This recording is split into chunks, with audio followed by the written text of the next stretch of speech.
नमस्कार, मी भूमिता परत एकदा मनापासून स्वागत करते माझ्या यूट्यूब चॅनलमध्ये। आज आपण जाणून घेणार आहोत की आपल्या घरामध्ये आपल्या इष्टदेवता आणि आराध्य देवता यांचा जर निवास असावा किंवा या देवतांनी आपल्या घरामध्ये यावे आणि आपल्या सर्वांना, परिवारातील सर्वांना आशीर्वाद द्यावा, त्यांची कृपा आपल्यावर लाभावी असे जर तुम्हाला वाटत असेल तर आपण आपल्या दैनंदिन जीवनामध्ये कुठल्या प्रकारचे उपाय करायला पाहिजेत। हे उपाय जे आज मी तुम्हाला सांगणार आहे हे काही टोणे किंवा टोटके नसणार आहेत। तर यासाठी आपण आपल्या घरातील आणि आपल्या मनातील वातावरण कशा पद्धतीने बदलायचं ते मी आज तुम्हाला सांगणार आहे। जवळपास प्रत्येकाला असं वाटत असतं की आपल्या घरामध्ये जे आहे की आणि आपल्या जीवनामध्ये जे आहे ते आपल्या इष्टदेवता किंवा आपल्या आराध्य देवता जे असतात त्यांची कृपा आपल्यावर लाभावी, त्यांचे आशीर्वाद आपल्याला भरभरून मिळावेत आणि आपले जीवन सुख संपन्न आणि शांतिमय व्हावे असे प्रत्येकाला वाटत असते। जेव्हा आपल्या इष्टदेवता किंवा आपल्या आराध्य देवता यांचा वास आपल्या घरामध्ये, आपल्या देवाऱ्यामध्ये असतो त्यावेळी आपल्या घरातील सर्व कामे मार्गी लागत असतात। आपल्या घरावर कुठलेही संकट येत नसते, आपले जीवन सुखमय आणि समाधानयुक्त होत असते। त्याचप्रमाणे घरच्या लोकांची म्हणजे परिवाराची जी मानसिकता असते ती सुद्धा अतिशय प्रसन्न होत असते। आपल्या जीवनामध्ये भरभराट येत असते, त्याचप्रमाणे आपल्या कुठल्याही कामांना सुद्धा यश मिळत असते। हा व्हिडिओ शेवटपर्यंत नक्की बघा, कारण या व्हिडिओमध्ये मी अतिशय सोपे आणि सुलभ जे तुम्ही कुठल्याही वेळी आणि केव्हाही करू शकता अशा प्रकारचे उपाय सांगणार आहे। तर यातील सगळ्यात पहिली जी गोष्ट मी तुम्हाला सांगणार आहे ती आहे आपली कुलदेवता। तुम्हाला एक सांगावेसे वाटते की ज्या घरामध्ये कुलदेवतेचा निवास नसतो त्या घरांमध्ये कुठलीही देवता निवास करू शकत नाही, आणि ज्या घरांमध्ये कुलदेवतेचा वास असतो त्या घरामध्ये न बोलवता सुद्धा आपले सगळे देवता वास करत असतात। याचं कारण म्हणजे आपली कुलदेवता जी असते ही आपल्याला सगळ्यात जवळची देवता असते आणि तिला प्रसन्न करून घेणे सुद्धा तेवढेच सोपे आणि सहज असते। तुम्ही एखाद्या घरामध्ये जाऊन बघा, जर त्या घरामध्ये फक्त पुरुष असतील आणि स्त्रिया किंवा त्या घरातील गृहिणी नसतील तर ते घर कसे वाटेल? ते घर एकदम निराशाजनक, उदासीन वाटेल, त्या घरांमध्ये काहीतरी कमतरता वाटेल। पण ज्या घरांमध्ये स्त्रीची जी असते जाणीव असते, त्या घरामध्ये स्त्रिया असतात, गृहिणी असतात, त्या घराला घरपण असते, जिवंतपणा असतो, त्या घरात माणसं राहतात असं आपल्याला वाटत असते, त्या घरामध्ये आनंद दरवळत असतो।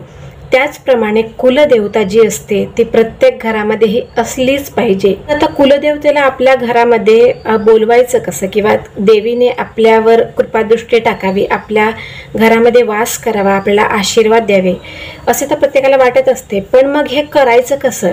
तर असं म्हटलं जातं की ज्या घरामध्ये सासू आणि सुनेचे भांडण होत नाही किंवा विकोपाचे वादविवाद होत नाही, रुसवे फुगवे चालतील पण खूप मोठे जे वादविवाद होत नाही, त्या घरामध्ये जे आहे कुलदेवतेचा वास असतो। कारण घरातील ज्या गृहिणी असतात या गृहलक्ष्मी सुद्धा असतात। मग विचार करा, जेव्हा या गृहलक्ष्मीच एकमेकांसोबत भांडतील तेव्हा अशा वेळी कुठली देवता आपल्या घरात येऊन राहील किंवा वातावरण खराब असेल तर कुठल्या देवतेला आपल्या घरामध्ये निवास करावासा वाटेल? नंतर दुसरा उपाय आहे घरातील स्वच्छता। आता परत एक उदाहरण घेऊ शकतो आपण की आपण आपल्या देवतेला आपल्या घरी बोलवत तर आहोत, पण तिला काही कचऱ्यावर, कुठेतरी जाडे लागलेले, कुठेतरी धूळ लागलेली अशा ठिकाणी आपण देवतेला बोलवणार का? आणि जर बोलवलं तर आपल्याला ते देवता आशीर्वाद देईल का? ती तर येईल आणि उभ्या उभ्या तो सगळी अस्वच्छता बघून निघून जाईल। त्यासाठीच काय करायला पाहिजे तर आपल्या घराची वेळोवेळी स्वच्छता करायला पाहिजे। आपण काय करतो की दिवाळीला लक्ष्मीपूजन असते, त्या एका दिवसासाठी म्हणून आपण वर्षभराची स्वच्छता करून टाकतो, पण हे करणे खूप चुकीचे आहे। कारण असे केल्यामुळे आणि एकदाच सगळी स्वच्छता केल्यामुळे वर्षभर जी आहे ती घाण साठलेली असते आणि आपण एकदाच सगळं स्वच्छ केल्यामुळे, स्वच्छता काढल्यामुळे आपल्याला मनस्ताप सुद्धा होत असतो किंवा अशामुळे घरामध्ये वाद पण होऊ शकतात। त्यासाठीच काय करायचं की दररोज थोडं थोडं स्वच्छ करायचं। कधी एखाद्या आठवड्यामध्ये बेडशीट वगैरे धुवून काढायच्या, दुसऱ्या आठवड्यामध्ये पडदे वगैरे धुवून काढायचं, कधी एखाद्या आठवड्यामध्ये खिडक्या पुसून टाकायच्या। त्याच्यानंतर लादी जी आहे जर दररोज नसेल जमे तर एक दिवसाआड तरी नक्की पुसायला पाहिजे। भाताची शीतं जी आहेत ती सुद्धा त्यांना पाय लागता कामा नये, त्याला ओलं कापड धरून ते पण सतत पुसत राहिले पाहिजे। त्याच्यानंतर जो आहे स्वच्छतेचाच पण तिसरा उपाय जो सांगणार आहे तुम्हाला, तो आहे घरातील स्त्रियांनी जे आहे रात्री झोपायच्या अगोदर ओटा जो आहे आपला किचनमध्ये स्वयंपाकघरातील जो ओटा आहे तो अस्वच्छ करून ठेवता कामा नये. त्याचं कारण काय, जर रात्री झोपायच्या अगोदर जर खरकटलेली भांडी ओट्यावर तशीच पडून राहिली, जे भाताची भाजीची जे शीतं असतात, जे कण असतात ते सुद्धा जर ओट्यावर तसेच पडून राहिले तर सगळ्यात आधी म्हणजे ते दिसायला सुद्धा अस्वच्छ दिसते. दुसरं म्हणजे त्याच्यातून जी स्पंदनं येत असतात, म्हणजे समजा कोणी पाणी प्यायला जर किचनमध्ये गेला आणि सगळा तो पसारा बघितला तर त्या व्यक्तीला सुद्धा तिथे पाणी पिण्याची सुद्धा इच्छा होणार नाही. त्याच्यानंतर तिसरं कारण म्हणजे जर ओटा रात्री झोपायच्या अगोदर जे आहे तो अस्वच्छ जर राहिला तर आपल्या घरामध्ये वास्तू दोष लागत असतात.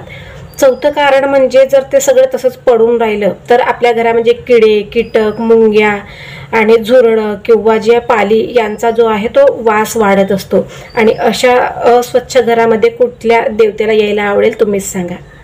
त्यानंतरचा जो उपाय आहे तो आहे घरातील लोकांनी आपलं मानसिक आरोग्य चांगलं ठेवलं पाहिजे. आता मानसिक आरोग्य प्रत्येकजण चांगलं ठेवू शकत नाही, काहीच ना काही कारणं किंवा घटना रोजच घडत असतात ज्यामुळे मानसिक आरोग्य बिघडत असतं, मनस्थिती बिघडत असते. आणि कधी कधी याचा परिणाम म्हणजे कोणी बाहेर जाणारे जर व्यक्ती असतील तर कामाचा मनस्ताप ते घरामध्ये काढत असतात, किंवा घरामध्ये जर काही वाद झाले असतील तर घरचा मनस्ताप कामावर काढत असतात. तर हे करणे सुद्धा अतिशय चुकीचे आहे, कारण याचे परिणाम सुद्धा त्या व्यक्तीला वाईट होत असतात.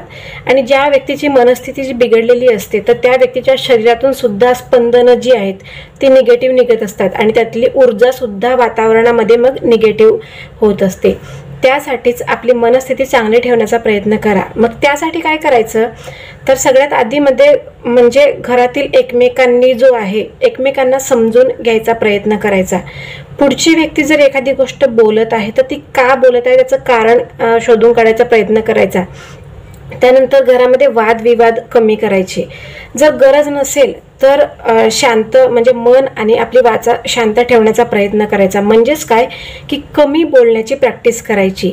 जेव्हा आपण कमी बोलत असतो त्यावेळी आपली ऊर्जा सुद्धा कमी वेस्ट होत असते आणि ती ऊर्जा जी वेस्ट होत नाही ती आपल्या शरीराला एनर्जेटिक ठेवत असते. त्यासाठीच कमी बोलणे खूप महत्त्वाचे आहे. आणि जो व्यक्ती कमी बोलायला लागतो ना तो व्यक्ती आपोआपच शांत सुद्धा व्हायला लागतो. त्यासाठी तुम्ही काहीतरी पुस्तकं वाचू शकता किंवा एखादे व्हिडिओ वगैरे जे कमी बोलण्याबद्दल किंवा आपली मनस्थिती चांगली ठेवण्याबद्दल किंवा मोटिवेशनल जे व्हिडिओ असतात ते तुम्ही बघू शकता. त्यामुळे सुद्धा आपली एनर्जी मेंटेन राहण्यासाठी मदत होते. त्यानंतरची जी गोष्ट आहे ती म्हणजे आहे की दान पुण्य करायचं.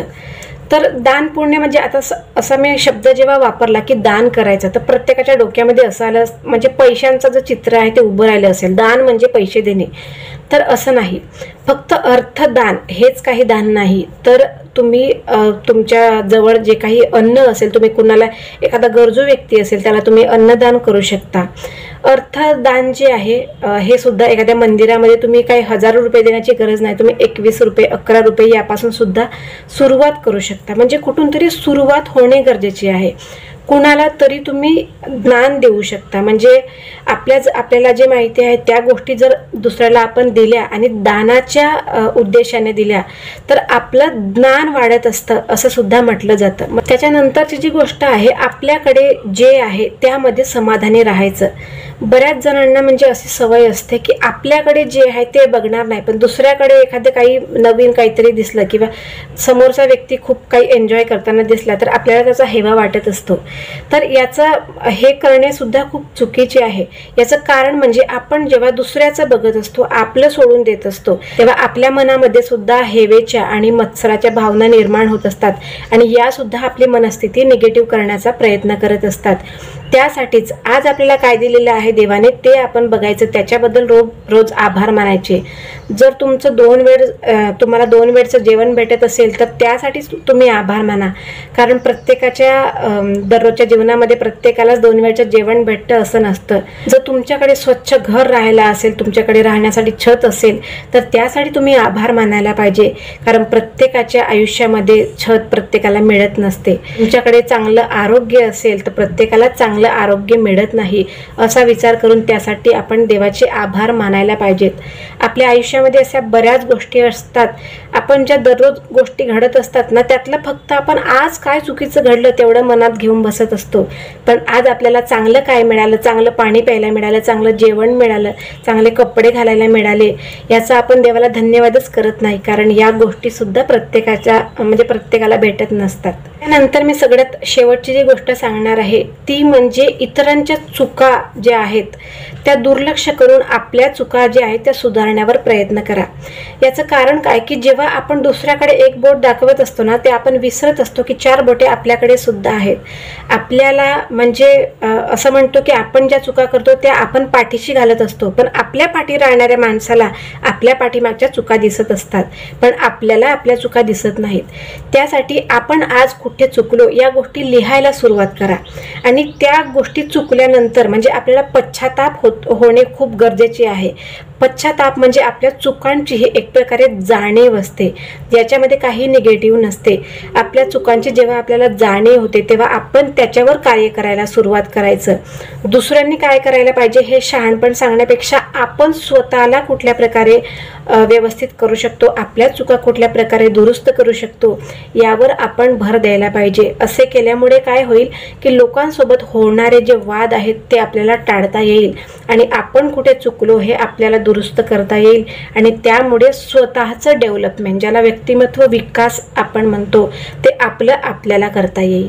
या सहज आणि सोप्या गोष्टींचा जेव्हा आपण जीवनामध्ये स्वीकार करत असतो आणि स्वीकार करून त्यावर ॲक्शन घ्यायला सुरुवात करत असतो ना, त्यावेळी आपलं जीवन बदलून जात असतं. आणि जेव्हा आपल्या एनर्जीचं व्हायब्रेशन जेव्हा उंच होत असतो म्हणजे आपल्याला चांगलं वाटायला लागतं, आनंदी प्रसन्न वाटायला लागत असतं, अशा घरांमधली जी आहे ती स्पंदनंसुद्धा आनंदी व्हायला लागत असतात आणि अशा घरांमध्ये सुद्धा कुलदेवतेचा वास जो आहे तो होत असतो आणि कुलदेवता येत असते. पण तरी पण एक सांगते की या सगळ्या उपायांबरोबरच आता अजून एक अडचण असते की प्रत्येकाला आपली कुलदेवता माहिती नसते.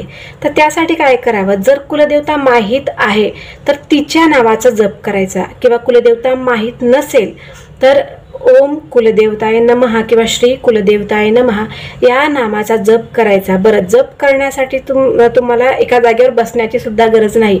तुम्ही स्वयंपाक करताना, झाडू मारताना, लादी पुसताना, स्वच्छता करताना, आंघोळ करताना, काहीही तुम्ही पाणी पिताना सुद्धा, जेवण करताना सुद्धा तुम्ही कुलदेवतेच्या नामाचा जप करू शकता.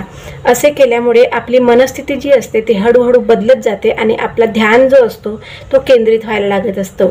आणि या उपायाने जे आहे आपल्या मनामधील येणारे निगेटिव्ह विचार सुद्धा दूर होत असतात. हा एक सिद्ध केलेला उपाय आहे ज्याचा अनुभव मी स्वतः घेतलेला आहे. हे सर्व उपाय जेव्हा तुम्ही करायला लागाल तेव्हा तुमची कुलदेवता तुमच्याकडे आकर्षित होणारच आहे. तुमच्या देवाऱ्याकडे, तुमच्या घराकडे ती नक्कीच आकर्षित होणार आहे. आणि एकदा का कुलदेवता तुमच्या घरामध्ये आली की सगळे देव, तुमचे इष्टदेव, तुमचे आराध्य देव किंवा ज्यांचा आशीर्वाद तुम्हाला लाभावा असे तुम्हाला वाटत असेल त्या सगळ्या देवता आपल्या घरामध्ये येत असतात. सगळ्यात आधी जे असतं ते आपल्या देवता आपल्या मनात येणे जरुरी असते. मनात आले की आपोआप ते आपल्या वास्तूमध्ये निवास करत असतात. आजचा व्हिडिओ तुम्हाला कसा वाटला ते मला कमेंट करून नक्की सांगा. जर आवडला असेल तर लाईक करा आणि ही माहिती तुम्हाला इतरांपर्यंत पोहोचवायची असेल तर त्यांना सुद्धा शेअर नक्की करा. चला तर मग भेटूया पुढच्या एका नवीन विषयासोबत. तोपर्यंत नमस्कार.